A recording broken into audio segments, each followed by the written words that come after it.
previously on NerdTalk. Listen, we can't talk about Nickelodeon and not mention Are You Afraid of the Dark? Yes, I was actually thinking of Are You Afraid of the Dark? That's another amazing one. Yes.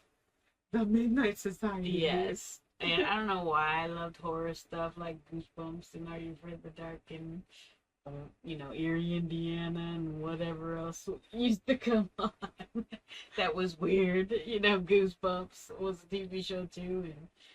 But Are You Afraid of the Dark was peak TV when I was growing up. Y7 rating. And I never liked anything horror. Like, still to this day, I'm not a big horror person like that. I love Halloween, but I don't like horror. There's a difference. Mm-hmm. But yes, Are You Afraid of the Dark? There was not an episode I would miss. I loved every single one. And I mean, only maybe one or two kind of gave me the creeps. But in a good way. Like, the storytelling was so good. The one with the doll. Hey nerds, we're back again with another episode of Nerd Talk with Silver and Ray, where we talk about our favorite topics in TV, movies, gaming, books, comics, and more. I'm Silver. And I'm Ray. So today we're getting a little deeper in some of our fandoms, and of course we got to start with Harry Potter because why wouldn't we?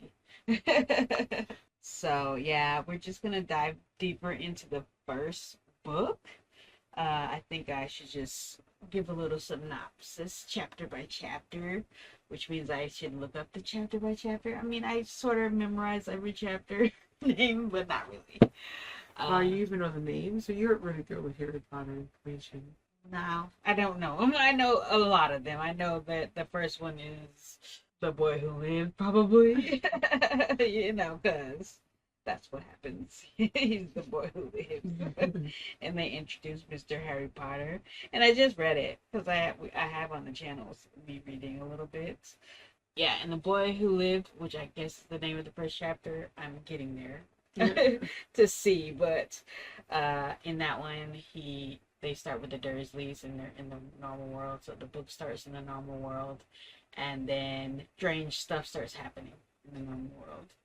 And I go a little bit in the video that I did about the first chapter, but why are all these wizards out in the normal world like all for 3 days or 1 day, however, overnight, all day, like why? So, it's silly. But that's how I guess Vernon knows that something strange is gonna be happening. So that happens, and then he goes to work, gets home, and then it's nighttime. In the meantime, McGonagall's been on the street all day watching everybody, or watching the street, because she's been told by somebody Dumbledore's gonna be there, and Hagrid's gonna show up, I guess. Yeah, chapter 1's called The Boy Who Lived. Makes sense. But then the Dursleys are going to sleep, and then Dumbledore shows up and gets rid of all the light on the street, and sits next to McGonagall, who turns back into a person from her cat form, and she's like, "Hey, I've been hearing rumors, and I need you to tell me about it. I've been hanging out here all day. Right, my neck hurts. She needs some milk." So she wants to hear from him what's been going on, because she won't believe it until he says it. Then Hagrid shows up, brings Harry, and they drop him off at the Dursleys. So that's chapter 1. Where we do hear about Sirius in that chapter 2, we hear about Pomona, the Madame Pomfrey, the nurse at the school. We hear about the Potters, of course, Lily and James Potter. And then we get introduced to the Dursleys, who are the worst sort of muggles. They just literally set Harry up for failure with that family. I mean, clearly he doesn't fail, and that's good on him, but man, yeah, every effort was made. Yeah, well, and they threatened not to feed him and lock him in the cupboard if something strange happens. And I'm like, these people are beaches. Yeah, I mean, not only living in a cupboard, think about it, it has no window, bad circulation, ventilation, and I don't know if it happens in the movie, but in the book, the ceiling tiles are chipping on him when. That's in the movie where Dudley's jumping on the stairs. And dust falls on him. Yeah, and he lives in there with spiders. That's what they talk about in the book. That he's used to spiders because he sees them all the time in his cabin. Oh. Poor Harry. He went through it, man. That kid. Yes, he was abused. Yes. And then chapter 2 is called The Vanishing Glass. That's where they go to the zoo. Mm-hmm. So Talks to the snake. yeah, it's Dudley's birthday, and Mrs. Fig got injured by her cats because she breeds Sneasels, which are special magic cats. And but she got tripped over by one of them and broke her leg, so she can't watch Harry. I'm like, what is your leg being broke have to do with watching Harry? I don't know, but maybe she wants to recover on her own. And then so they have nothing to do with him because Marge is on vacation or hates the boy, and her friend Yvette's on vacation. So there's nobody else to watch him, so he has to come. But I know in the movies they don't have the friends until like the Order of Phoenix. They show his friends, his little gang. But yeah, Piers Polka shows up and they all go to the zoo where Harry's talking to the snake. They push Harry aside, they shove him aside because the snake's doing stuff because Harry's talking to him. And they want to see. Yeah, and then Harry gets mad and vanishes the glass, and then they fall in there. But in the book, the glass never comes back. So the zookeepers or whoever are like, oh, what happened to the glass? Like it's one thing for it to break, but it just disappears. Right, it's just gone. So they come and save them or something for the glass disappearing and their snake getting loose, I guess, because Dudley's traumatized now. And then we got the letters from no one. That's when Harry starts getting letters. So officially, I think Dudley's birthday is June 24th, which means he's a Cancer, like me. How dare he? And then he wasn't raised right. Yeah, he don't count. Can't claim him. And then Harry's birthday is July 31st, I'm pretty sure, and Neville's is the 30th. So in between the 24th of June and July 31st, the letters start showing up. So they don't send it to him on his birthday. They send him a week or so before to prepare for his birthday. Yeah. That before your 11th birthday, your letter from Hogwarts comes. So a bitter subject for a lot of people because they never got their letters. Right. Well, and then that also too is because Hermione is born in September, so after the start of the school year, so she has to wait a whole year. So I'm thinking she got her letter when she was 10 also. But then she had a whole year to read books and all that stuff. So that's how come she memorized things, everything in the books and whatever before her first year started because she had almost a year. And Harry had a month because he got his stuff in August and then school starts in September next month. Yeah. She needed that year. She's not that she didn't need it in the sense of needed it to learn. She needed it because she was able to learn since she loves learning so much. So it was almost like a gift to her to have that year to read and learn. Yeah, and you absolutely would. If you didn't know about magic, you get a letter that says you're a witch, and you're going to be like, yes. And then you get all the books, and you're like, I'm going to learn everything there is, even though I can't do magic at my house. Yeah, that would be hard. But, I mean, Hermione doesn't seem like the type to be taken in by those kind of temptations, but... Well, she says in the movie, I think, on the train, that she practiced a lot of different spells herself. And maybe they gave her allowance to do that because she wasn't going to be there for a year. And that's like torture for somebody to be like, I'm magic, but I can't use any magic for a whole year. So yeah, the letters start showing up, and then the Dursleys don't want him to read it, so they burn them and throw them away and blend them up in the blender and all that until there's so many letters they just have to leave. And then they go to a hotel, motel or something, and there's 100 letters shows up at the motel for him. And then they show up somewhere else, or a restaurant or something, and there a bunch of letters show up there. And finally they end up in the hut on the rock. And Hagrid shows up to bring him the letter. 'Cause, Your wizard Harry. yeah, you're obviously not getting the letters. Honking. Yeah, somebody Shush. outside is. Probably trying to say get somebody to come outside. Yeah, Get outside. over there they do that. Like, how about, don't you have a phone? Stop honking. 2025, but you have a phone?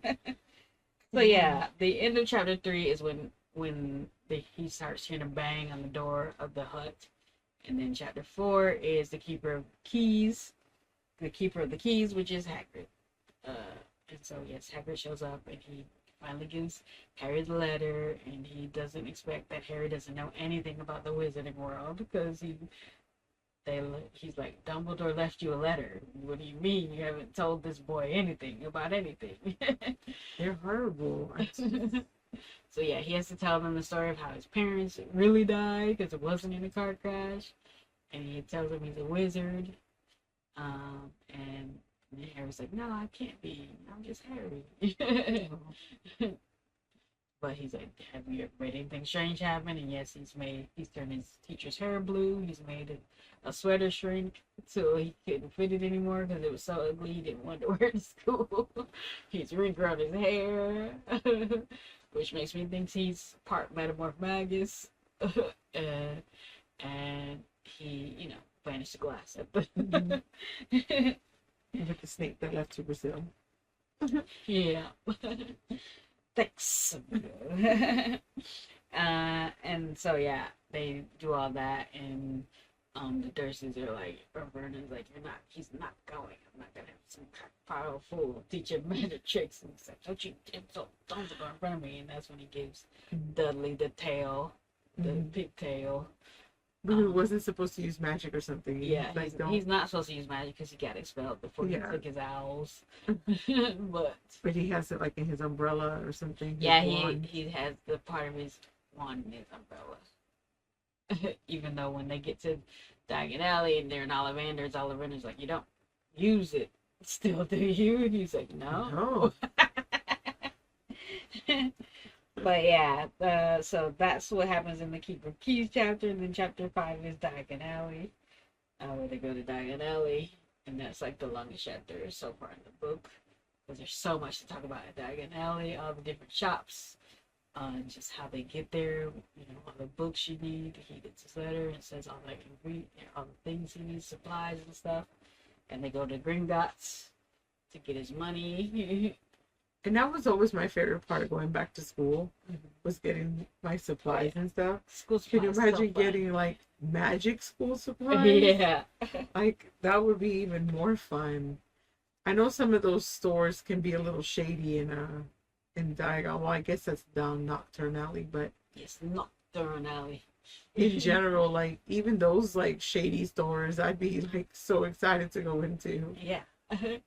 Yeah, it just would be interesting to see cool magic stuff. And in the third book, he does get to go around and hang around there for like a month, so he gets really familiar with every store there, because what else you gonna do?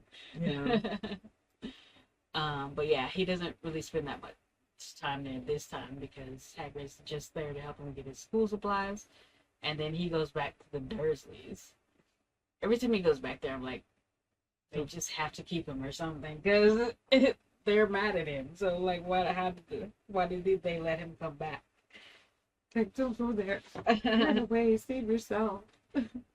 Yeah, so he gets all his supplies, goes to Gringotts, gets the money, and then he has like dinner or something with Hagrid, and then Hagrid takes him back home, and they take the underground or whatever. So he's at home for like a month with all the magic books, and he does do a lot of reading, despite what Professor Snape says. He's like, you didn't even try to crack a book before you came, did you? I did, sir. I promise. Like, he read all the books, he just doesn't have a super memory like Hermione. Yeah. But yeah, he gets back and he has to ask the Dursleys for a ride. So the next chapter is a journey to platform 9 3/4. So yeah, he asks Uncle Vernon to give him a ride. And he's like, funny that you have to take a train to a magic school. All the carpets broke. Shut up. Talk about broken carpets. I want a carpet. And he's like, we're going to London anyway, otherwise we wouldn't bother taking you. And he's like, why are you going to London? Because we got to get that tail off of me. How long did he have the tail? A month. Jeez. I never even thought of that. Luckily it's summer, so he didn't go to school with a tail. But how'd they get the tail off? They took him to a doctor to have the surgically removed. Yep. I didn't think you could surgically remove a magic item. I mean, I guess technically humans, there are some humans born with tails. Yeah. And like extra appendages and phalanges. So I guess. Yeah, that's why they take him. That makes sense. Because they're going to London anyway to get his tail removed. Jeez. Yeah. And he had it coming. He only had himself to blame. Right. But eating his birthday cake, like, you got everything for your birthday. Harry doesn't get anything. He finally gets something. You're eating it. I understand they were starving. Because all he brought was like a banana and some chips for their dinner when they got to this rock. And that place looks so dismal. Like, I know in the movie, like, it's really bad, but even when you read the description, yeah, it just sounds like a horrible place to be. So yeah, he gets to King's Cross Station to get on the train, and they're making fun of him because he's told them that it's platform 9 3/4, and they're like, there's not a platform 9 3/4. I'm like, why do they keep thinking in a muggle way? Like, because they're the worst sort of muggles, but like... They're so anti anything not muggle. Like, they don't even know the term muggle technically, but... Yeah. If it isn't in their realm, it isn't. Yeah, because they're like, oh, don't post on Sundays. I'm like, it's magically delivered letters. Yes. It doesn't care that it's Sunday. And they're like, hey, there's no 9 3/4. It's magic. It's probably hidden at the train station. So anyway, it's hidden at the train station, but Hagrid forgot to tell Harry how to get onto the platform. And then the Weasleys show up, which I think is a Dumbledore conspiracy. Yes. Like, send the Weasleys and yell about platform 9 3/4. Like, you don't have 5 other kids who've already gone to Hogwarts. Yes. Watch the platform again. And then Ginny's like, it's 9 3/4. So funny. Yeah, so they set that up so Harry would meet the Weasleys because they pretty much follow her backwards to follow everything Dumbledore says.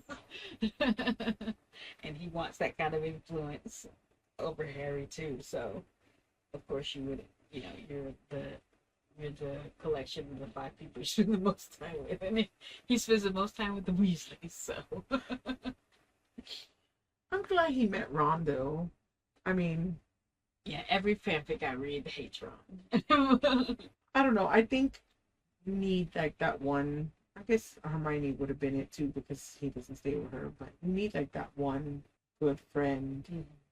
Although him and Ron be fighting all the time too. That's what I'm saying. That's why I don't like Ron, because every time you look, he's abandoning them and mad about something. Jealous about something. Like, I understand you true. have 6 other siblings and you're jealous of them. But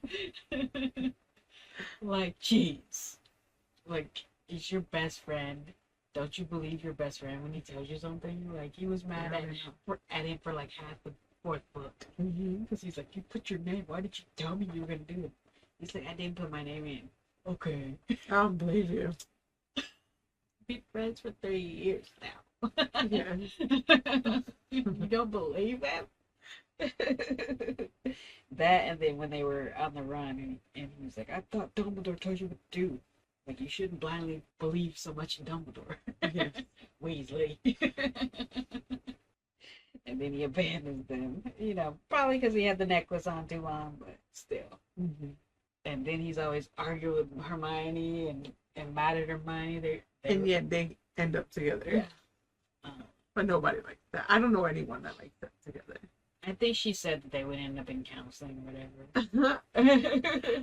Well, or they could break up and get with people who said they should be with. Yeah.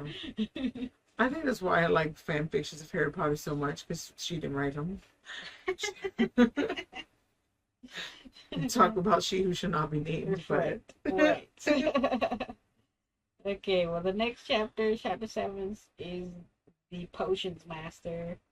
So, no, that's not right. Chapter 7 is the sorting hat. So, yeah, he meets the Weasleys. He ends up sitting with Ron. They are on the train. They're going to Hogwarts. And then Neville comes in to say he's lost his toad. And he leaves, and then Hermione comes back and says Neville's lost his toad. see, they met because of Neville. I love Neville. Good job, Neville. Yeah, I don't know where Hermione was sitting. I guess with Neville, wherever he was. But yeah, they meet, and then Ron's trying to do magic on Peter Pettigrew as a rat, and it's not working. Obviously, besides it being a bad spell, that he's not an animal. He's a person. It wasn't his, or I guess it wasn't broken yet, his wand, or it wasn't his wand or something. Yeah, he breaks his wand on the way to school in the second year. They crash into the wand. But yes, it's not his wand. It's a hand-me-down from his brother too. So yes, he has a wand that's not matched to him. He's trying to do magic on a rat that's not a rat. And he doing a spell that Fred and George gave him, which is just a prank. So but yeah, they all meet on the train, and then they get to Hogwarts and meet back up with Hagrid and take the boats up to the castle. And that is the platform. And Draco comes in too during the train, and that's when he introduces himself to Harry. I think before they get. And he tries to be nice to him for like a second, or like not nice to him, but kind of like get him into his group. Yeah, well, they met in Diagon Alley, but they didn't say each other's name. Well, he told him his name was Draco, I think, in Diagon Alley, but he was about to say, "What's your surname?" And then he had to leave, or he was done, so he left. And Hagrid showed up, and he's like, "Who's that?" But then later, he's like, "I heard Harry Potter's in this compartment." He's like, "What about it?" And so he's making fun of families like Ron. So then, but yeah, he's like, I can help you navigate the world and avoid people you should be avoiding, pretty much.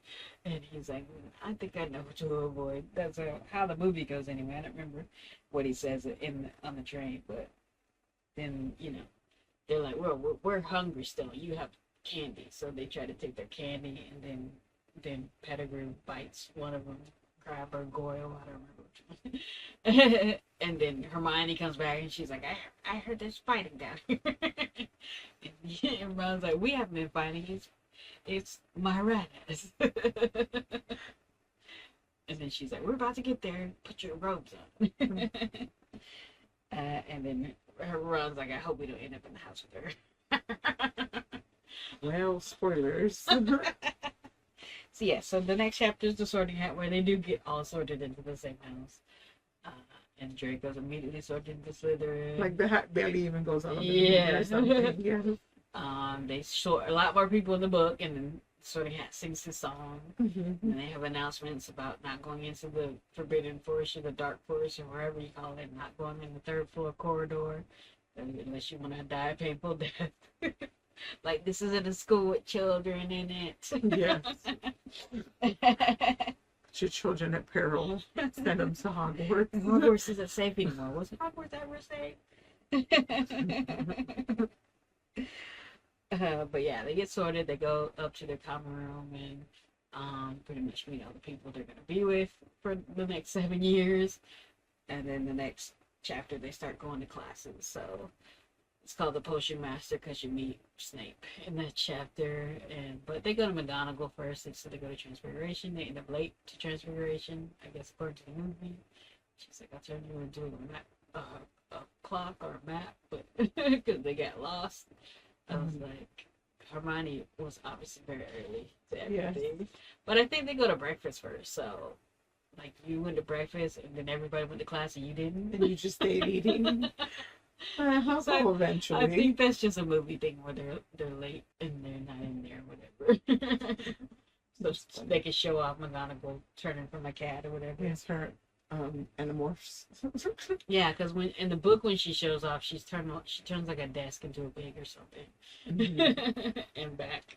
She doesn't transform out of a cat or whatever. But yeah, then they go to potions, and he asks him all these questions. And there's a lot of stories out there about how what he asks pretty much is him apologizing. Like he uses like plants and stuff as a form of saying I apologize for what happened to your mother to him or something. And I'm like, is that really what's going on? Or y'all just, putting your own desires on it?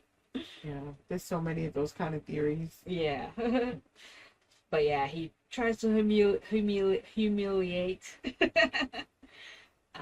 Harry and saying, celebrity's not everything because you don't know anything.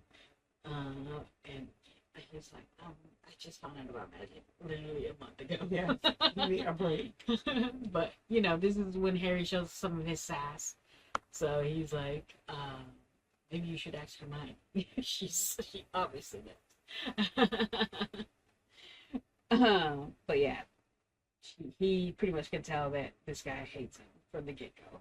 But then I think he also gets a letter from Hagrid visiting to tell him how his first week's gone for classes, and he's like, good thing I got something to look forward to because this class was trash.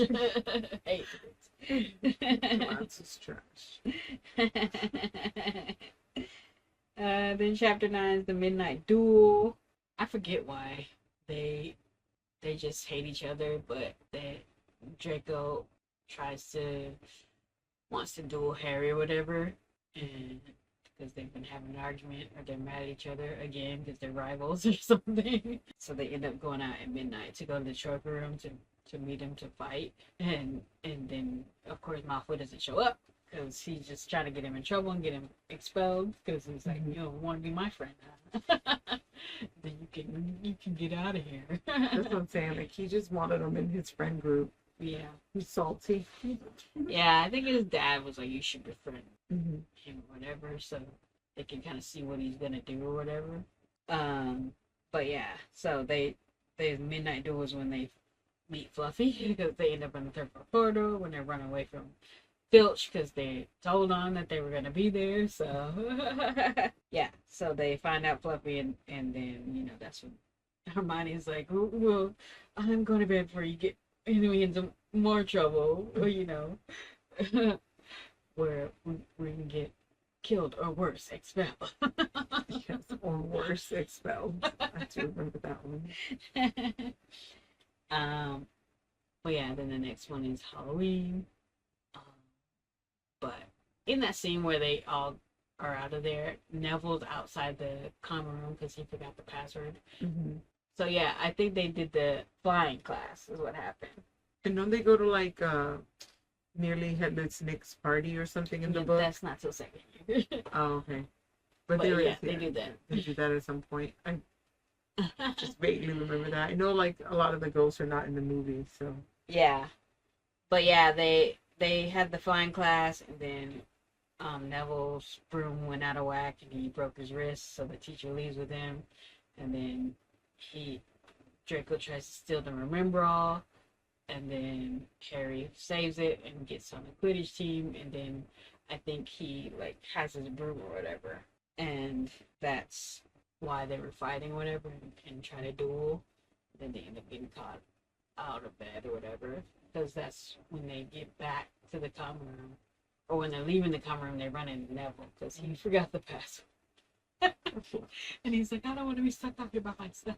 So he goes with them. And then Hermione goes, and then the fat lady leaves, so she couldn't get back in.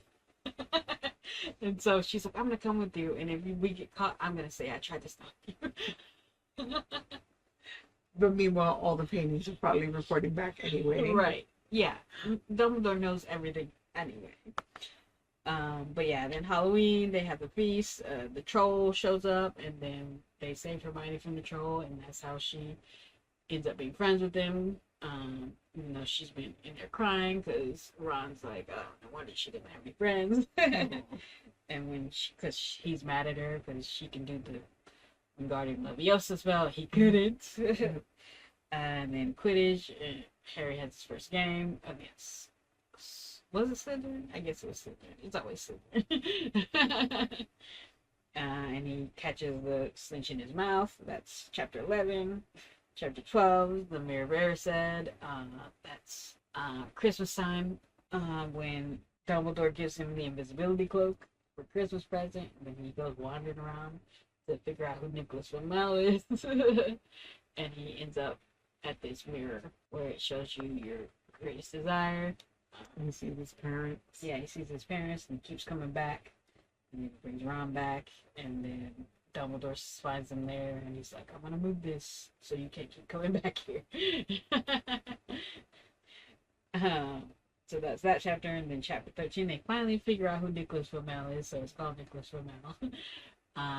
He's on the chocolate card, Dumbledore's chocolate card, where they say he helped them with alchemy and stuff. Mm-hmm. So yes, Nicholas Flamel is 665 years old or something. Wow. 600. I think he's 680. No, that's Harry's vault number, 687. Yeah, I think he's like 665, and his wife's like 650 something. Because they use the Sorcerer's Stone to stay forever. Yeah. But then they give it to Dumbledore for some weird reason. Almost conspiracy. But yeah, then Hagrid hatches Norbert, the dragon, and then they have to get rid of it. So that's the next chapter, is Norbert, the Norwegian Ridgeback. They keep going, and Ron ends up helping him a lot. So he gets bit, so he ends up in the hospital wing. So unlike the movie, it's not Ron and Harry and Hermione and Draco that go out into the forest. It's Neville and Hermione and Harry and Draco. See, so Neville is much more involved in the books. Justice for Neville. But yeah, Neville gets in trouble because he's gonna tell, he was looking for Harry and them to tell them that Draco knows about them being out, and then he gets caught being out too. And then they left the invisibility cloak up there when they delivered the dragon to Charlie and his friends to take it to, where Charlie works. So It's not Egypt. Doesn't he work in Egypt? no, Bill works in Egypt, curse breaking at the pyramids, and Charlie works with dragons in Romania. So they left the cloak up there, forgot about it, and then Draco tells on them, so they're all out after bedtime or whatever, or curfew or whatever. So they all get detention, but then McGonagall only takes points off of them, even though Draco was also out. Like, Hey, she's Team Gryffindor, is she? she took the points off Gryffindor. And not the other one? Right, and not Slytherin. Like, he's here too. You're giving him detention too. Take some points. But anyway, then the detention is to go in the forest with Hagrid. Unsafe stuff. Right. The forest they're forbidden to go into. Yes. To hunt down, and then he has them split up. I'm like, oh boy. But yeah, first it's Neville and Draco go out together, but Draco scares Neville, so then they switch it with Harry. And he's like, I know Draco can't scare you, Harry, so he takes him. And they take the dog, Fang, who's a coward. And then they end up finding Voldemort, of course. And the uniform. Because he's still feeding on the uniform. So that's that chapter 15 of the Forbidden Forest. And then chapter 16, Harry's like, yeah, Snape doesn't want this stone for himself. He wants it for Voldemort. That was Voldemort in the forest. So he's trying to come back with the Sorcerer's Stone. And so he's like, we got to go down the trapdoor tonight. They try to tell McGonagall first. But she's like, mind your business. And doesn't really believe that there's going to be an issue, even though Dumbledore's been called out of the castle, so now it's open game to go get the stone. So they decide to go themselves. Well, Harry decides, and then Hermione's like, well, you can't go by yourself. Yeah, I don't know nothing. Right, you don't know anything. Let me help you. And then of course Ron has to come because he's the tag along. um, but I think a lot of theories say that Dumbledore probably expected Neville, Ron, and Hermione to go with him because the first test is the Devil's Snare, and Neville's very good with herbology. Yeah. But Hermione does everything, so she covers it. Yes, she's in equal footing. Yeah, so that chapter 16, they go through the trapdoor, they do the test. So there's the Devil's Snare, there's the flying keys, and then there's a chessboard, there's a troll. There's a troll that was supposed to be there, but it's already been defeated by who's ever gone through already. Snape, presumably. Mm-hmm. Then the logic test, because Ron gets knocked out in the chess game. God, the famous chess game. Yeah. Harry, no! You have to sacrifice to something. I don't know it like He's everyone gonna else. sacrifice himself. He's gonna sacrifice. No, you his can't. pawns. Yes. Yes, that one. Yes, I only know that one because it's You were TikTok. safe to get that stone and not. Yes, it's you who has to go. Harry. Not me. Not Hermione. You. Yeah, so he gets knocked Can't out just glaze over that part. That's iconic. That is pop because culture. of the internet. Them kids were so cute when they did that scene. Yeah, so he gets knocked out, and then they just leave him there because Hermione's like, we gotta keep going. So they go on to the next one, which is the logic puzzle with the potions that Snape made. So Hermione figures out the logic, and she's like, this one will send you back, and this one will send you forward. And so Harry's like, okay, you take the one that goes back. Get help for Ron. Take the broom, get help for Ron. And send a letter to Dumbledore, and I'm going to go forward. And she's like, you're a great wizard, Harry. You really are, even though he doesn't do one spell in this book. I never read the books, and I glazed over the first movie when it first came out, and I was so confused why it was called Harry Potter when Hermione was the one with powers. I was like, what? Yeah. This should be called Hermione Potter. They what never is happening? show him doing a spell in the first movie. Yeah. I'm like, he doesn't. I get that he's just learning wizardry and that he didn't know nothing about it beforehand. Yeah. But he seems really like dumb to magic. And I'm like, Well, I think that's also part of Dumbledore's plan. to keep him. Yeah, and he partnered him with Ron, who likes to lay about and procrastinate and just play chess all the time, which is why he's so good at it. So that he wouldn't learn all this magic. He intended on him not being trained because he expected him to have to die. Yeah. When he faced Voldemort. So, yeah. To me, I would be like he was before he got there, reading everything, learning everything, and then he gets there and he gets really sidetracked by a lot of stuff instead of magic. If I know magic, I'm gonna know everything there is to know about magic. For real. Like, that is one subject I will never get tired of studying. I'm sure there's so many facets to it that you would never get bored. Yeah.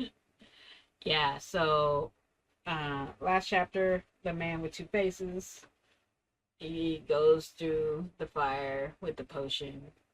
Thinks it's gonna be Snape. It's Squirrel. And he's got another face on his head, which is Voldemort. And he can't touch him because his mom's love is still active in part of his skin, so he touches him and burns him up, and Voldemort flees from his body, and they pretty much save the day, except he would never have been able to get the stone if Harry didn't show up down there. So it's kind of like Big Bang Theory. They talk about when Amy talks to Sheldon about Indiana Jones movie, the one with the Nazis or whatever. Mm-hmm. He's like, yeah, we didn't need Indiana Jones in this movie. Because that still would have happened if they found the thing, and they still would have had their faces melted off. Yeah. So, like, we didn't need Harry to go down here. He would never have been able to get the stone because Dumbledore set it up so that only somebody who wasn't going to use the stone could get it. Can't get it. You gotta throw Harry in there somewhere. Right. He already doesn't do magic. You gotta make him do something. But yes, 17 chapters. You know, it's a good introduction to the world. It's lots of lore to dive deep into on that.